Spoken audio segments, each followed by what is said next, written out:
Thanks, Sonny, for coming out. Yep. Do you tune your kit to a certain key? Not a certain key. Sometimes I use an 8 where I have this stack. And what I try to do is even now try to get like thirds in between, at least an interval of a third in between the toms. Cool. You know what I mean? Yeah, and I was curious, what is your process for learning a new song? Do you like write it down, or how do you figure out what they're doing? I get it and I'll listen to it first, and then the very first thing I do is I make note of the tempo and the feel. And when I say the feel, I mean, is it straight ace?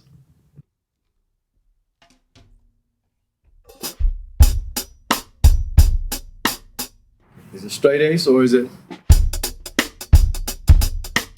swinging? You know what I mean?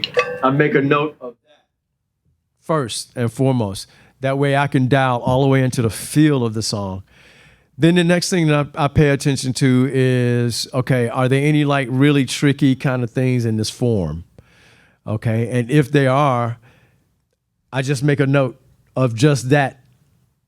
Okay, because what I like to do, even though I read, I don't want to be tied to the paper. So if I go ahead and internalize a song and know where this little tricky figure is, and I have a cheat sheet, I can look down and go, okay, here it is, you know. So that's a part of it. When I got the gig with Bruce Hornsby, I had to learn all 200 plus songs.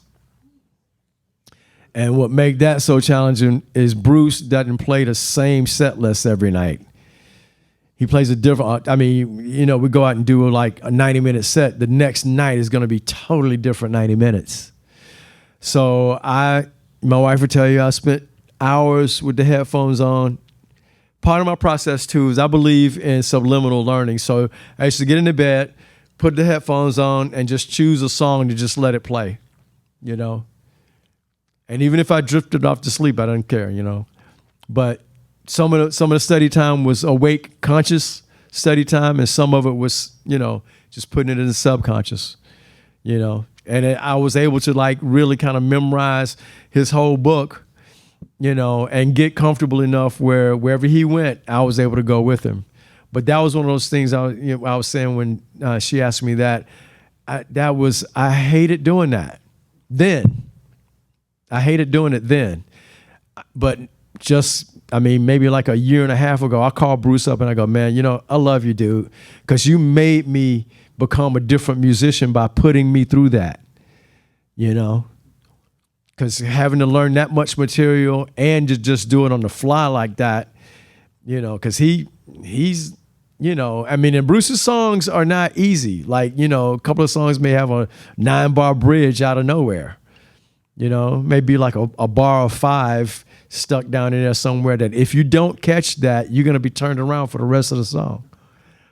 So you had to learn it, you know. So I really appreciate the fact that he put me through that.